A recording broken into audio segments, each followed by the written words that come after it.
have not changed in terms of my views. What has changed, as I pointed out yesterday, is I no longer believe we are all part of the same movement. There's the governance-focused, big tent, win elections and pass laws left. That's where I am. And then there's this purity test left. The ones who don't really care if we lose and sometimes seem to like it so they can say, I told you so, as long as they feel morally untainted. They treat compromise as corruption. They think we need a better media ecosystem must mean install CIA-approved thought leaders or something like that. So maybe we were never really part of the same movement. If I've been red-pilled about anything, maybe it's that. We overlapped when convenient, and that was it. But I'm not getting red-pilled. I'm done pretending that everyone with a left-wing label is on the same page.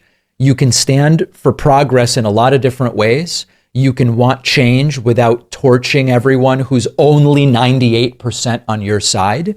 But no, I am not having a political awakening. I am not the next Dave Rubin.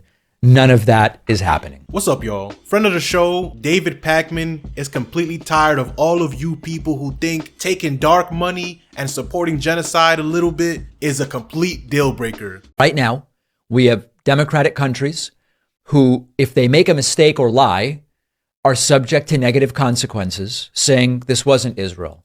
They've released information, radar, audio, video. Internal assessments agree. This was not Israel. On the other hand, you have a terrorist authoritarian group with no checks and balances and no consequences for lying, saying it was Israel. And if you don't believe that there's no consequences to lying, there are still members of Congress who on Monday tweeted Israel killed 500 people at a Gaza hospital.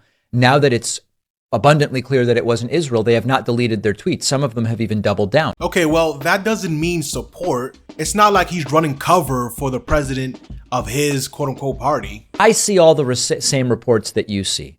Young people displeased with Biden over handling of Israeli-Hamas war, so on and so forth. Disaster for Biden in 2024.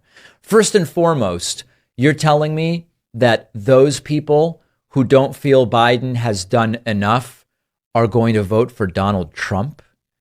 That doesn't make any sense, first and foremost. Secondly, it is actually remarkable the amount of success that Joe Biden has had here, pushing Israelis to allow aid into Gaza, warning Israel, don't overplay your hand, getting involved in the negotiation for hostage release. And that is major. That is tangible and that is major.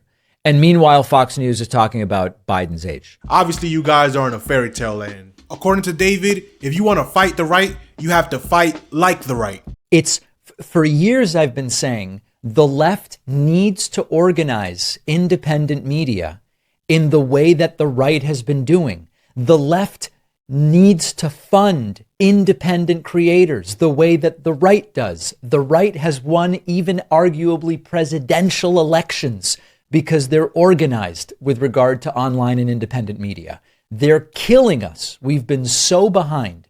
And this kind of support for creators is exactly what I've been advocating for. Now, if you're not aware, David Pakman is freaking out over an article written by Taylor Lorenz for Wired that claims that a nonprofit named Chorus is paying creators up to $8,000 a month to push the Democratic Party line. And Pakman is going as far as even threatening to sue Taylor and everyone involved. I have not decided as of this moment whether to file a lawsuit. I'm not even going to name potential defendants in this segment. There's no reason to, but there would be multiple. If I were successful, the upside in theory would be I've cleared my name, at least in some generic sense, and that would be great. But there are some significant downsides to getting involved in that. Number one is the cost. Unless you're in a highly public situation like the Sandy Hook parents suing Alex Jones or some of these other scenarios, you're not going to get a lawyer to take the case on contingency, meaning you start paying legal fees immediately. And I've been advised this could take 6 figures in legal fees just to get to the end without even a guarantee of getting the money back, right? I mean, hopefully you win, but winning can depend even on technicalities like what states are these lawsuits filed in. So that's the first consideration. Secondly, a case like this probably takes 12 to 18 months. And I'll admit, it would be extraordinarily stressful. I am not litigious by nature. I think all of you know that. I've never sued anybody. It would be stressful. It would be time consuming. Remember, I have a newborn at home, and it also likely would take me away from the show. And so part of it is a conversation with my audience. Is it best for the show? Is the audience best served by 12 to 18 months of litigation instead of just focusing on the show and focusing on the baby? And then number 3 is the reality of the outcome. Imagine that it takes 15 months and I win, right? Imagine I win. Maybe there's a financial settlement, maybe not. But even then, the damage, to the extent that there will be damage, is mostly going to be done. Am I really going to go 15 months from now and show the people that did abandon the show right now the victory? And are they then going to come back? And, most defamation cases don't even go to trial. They end in a settlement. The settlement often includes that no one can talk about the settlement. So it's also like, if at the end of all of that, 6 figures in legal fees and all of this, if there is a settlement, okay, I get some money, but is it even really the public victory that might help from a publicity standpoint, especially if it's a settlement no one's allowed to talk about? So that's what I'm contending with right now. While the details of a settlement is usually case-by-case basis, there's not like a standard thing that has to be applied to all settlements. But besides that, Taylor Lorenz would respond on Twitter saying, "Not the point, but this thumbnail is wild. Reminder that there are 0 corrections on our story after nearly a week of the entire dark money influencer network throwing the book at us." So maybe Pakman is skipping a step. It seems like they didn't even try to correct the record before threatening to sue. But if we're going this far, we might as well hear from Chorus co-founder Brian Tyler Cohen himself about what their mission even was in the first place. At the risk of giving an internet troll more attention, I want to address a piece that Taylor Lorenz wrote yesterday for Wired. An initiative aimed at boosting Democrats online offers influencers up to $8,000 a month to push the party line. All they have to do is keep it secret and agree to restrictions on their content. Literally nothing in this statement is true. The article is about Chorus, which is a nonprofit that I helped found to build up a creator ecosystem, which everybody says they want, but few are doing. So here's what Chorus is. It is a scholarship program to teach creators how to grow their accounts, foster engagement, launch their own shows, and become profitable on their own. It's an incubator program to build the pro-democracy ecosystem. Influencers and creators have never been more important when it comes to how Americans are consuming their news. The right has been doing this for years, and the left needs to catch up. That's why we're doing this with Chorus. So let's talk about what Chorus is and what it's not. Chorus does not pay creators for content, does not tell them what to say, does not control who they talk to or work with, and there is absolutely nothing in the contract that could even be reasonably interpreted to say that we do. Period. Full stop. I don't know a single creator who would willfully sign up for a program that would tell them what they can or can't say. That's not what this program is. We pay people to show up to workshops and technical trainings to optimize their content online. For example, we've got trainings on how to package content for YouTube, trainings on how to optimize audience retention for Instagram and TikTok, trainings on how to form an LLC. Again, there are 0 restrictions on their content. And by the way, the program works. In just 2 months, our cohort has added a combined 6 million followers, that's not including me, and seen their views and engagement grow. That is the point of the program, to teach creators how to be effective with whatever messages they want to promote.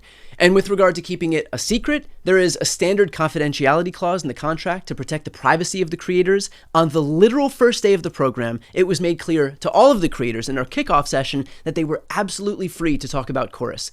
And we immediately followed up to confirm that in writing. Creators have videos about Chorus. They've got donation links to Chorus in their bios. I myself have made videos that were posted all over the internet about Chorus that reached hundreds of thousands of people.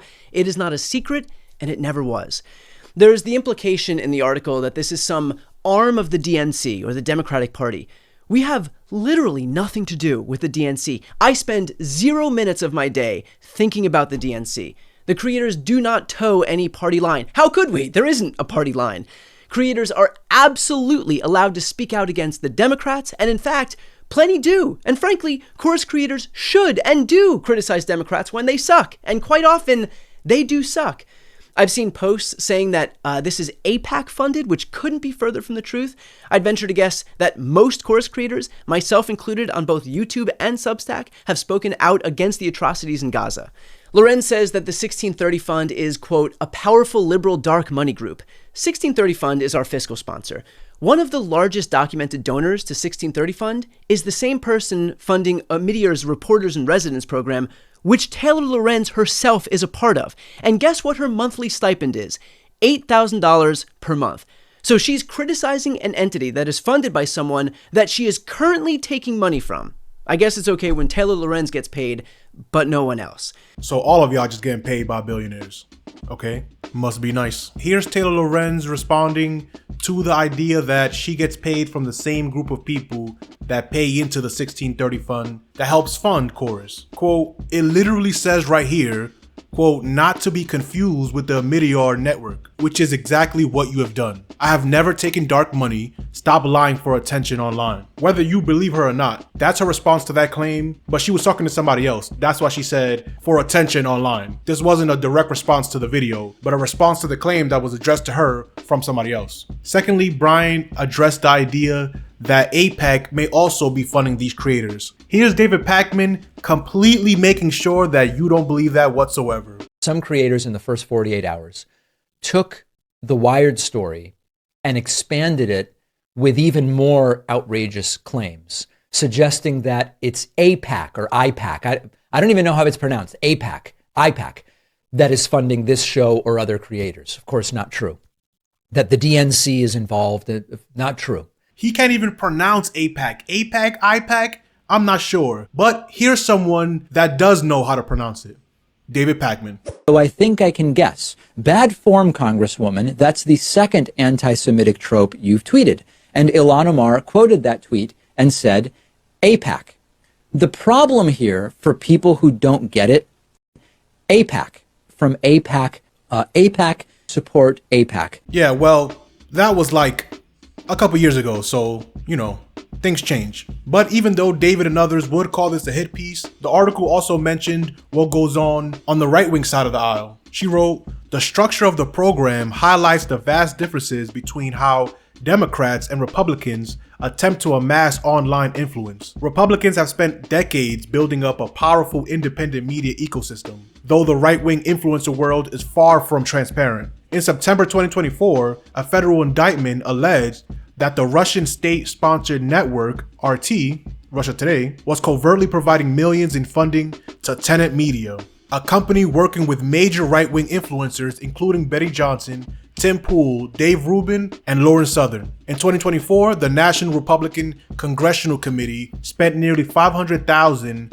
on work with Creator Grid, an influencer marketing company whose website says it, quote, connects Republican candidates with the internet's most powerful conservative influencers, according to analysis from campaign finance filings from the Washington Post. So it seems like the focus of this article is about transparency more than just trying to expose somebody or out them, and how dark money by billionaires fund these quote-unquote independent voices that we hear on both sides of the aisle. And it seems like the backlash is coming from people who believed that these voices were actually independent and not just towing a party line. When that report came out about Tenet Media and Tim Pool and Dave Rubin taking hundreds of thousands of dollars from Russian state-sponsored media, it wasn't really a surprise. All the conversations were just jokes because it seems like everybody had a feeling that they were taking money for these ridiculous opinions. That just confirmed it. In this case, it seems like people were more disappointed than anything. But let me know what you think about all this in the comment section below. And if you want to watch the breakdown of Alex Jones' employees quitting on his company, click this video right here. And if you're still watching this video, you might as well subscribe to the channel. Peace.